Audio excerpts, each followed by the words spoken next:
For today's video mga ka-DIY, gagawa tayo ng kunting tutorial about dito sa isang electronic component na 3-way audio crossover or frequency divider.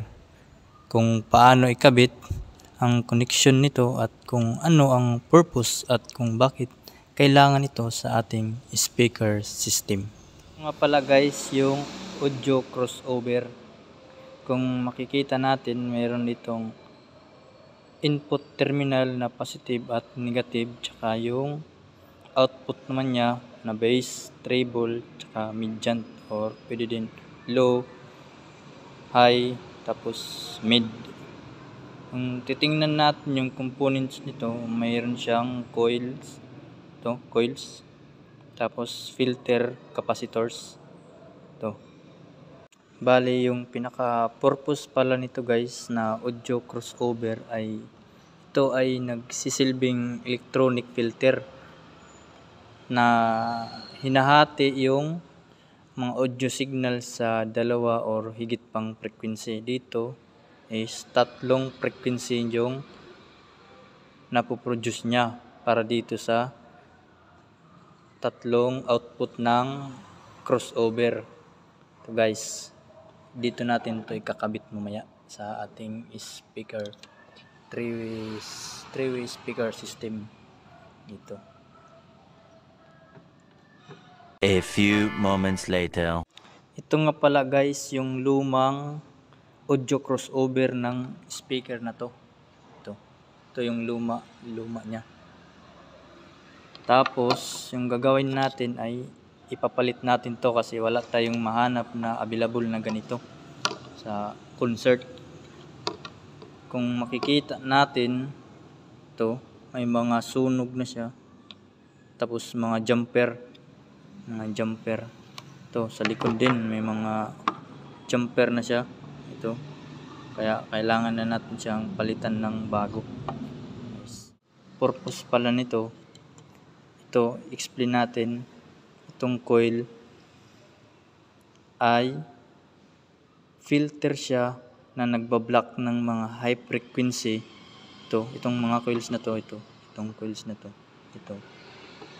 filter siya na nagbablock ng high frequency, at yung out niya, ang pinapayagan niya lang makadaan sa kanya ay low frequency. Kung titingnan natin dito sa likod, ito yung terminals niya.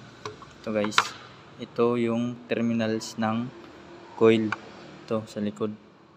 Kung titingnan natin, dahil nga ang out niya ay for low frequency, dito siya sa base terminal na positive. Mula dito sa input terminal na positive, dito input terminal na positive, yan na guys, papunta dito sa base terminal na positive kasi yung output niya is low. Tapos dito naman, tingnan natin dito itong dalawang filter capacitor na ito. Yung pinaka naman niya dito trabaho is binablock niya yung low frequency, tapos yung nakakadaan lang is high frequency. Siyempre pag high, alam na natin na papunta sa treble yan. Dito guys, titingnan natin dito. Ito guys, ito yung terminal ng filter capacitor para sa treble, yung high guys. Mula dito sa input terminal, papunta yan dito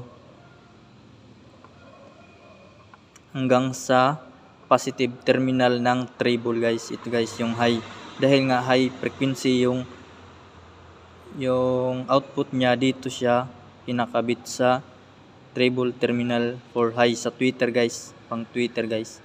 Ito same naman dito sa iba naman dito sa mid niya guys, kasi yung titingnan natin, meron din siyang coil pero may nakakabit din siyang filter capacitor dito guys. Ito guys, combination to ng high tsaka low, kaya mid guys.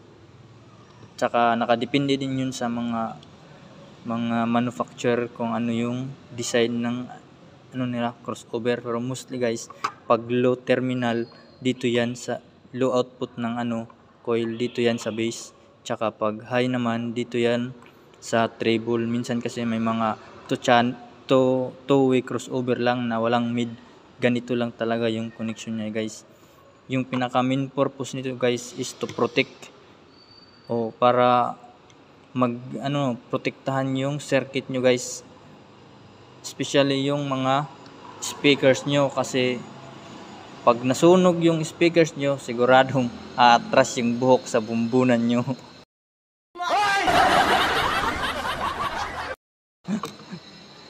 Ganyan talaga ito guys, sample ito guys, nasunog siya pero na-protect niya yung pinaka mga speakers natin guys dito.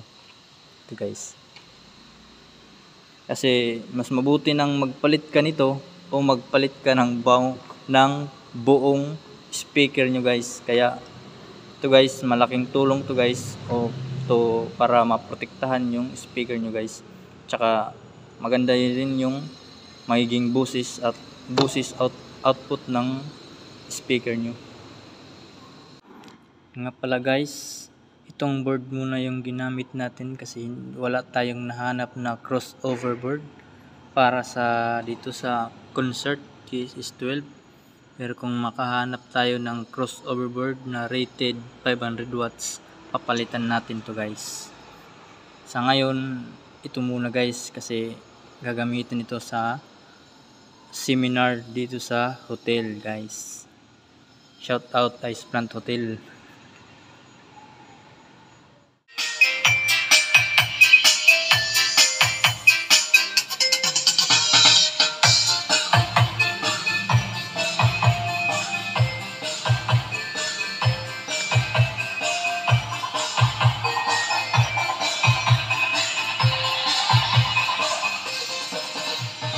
Okay na guys.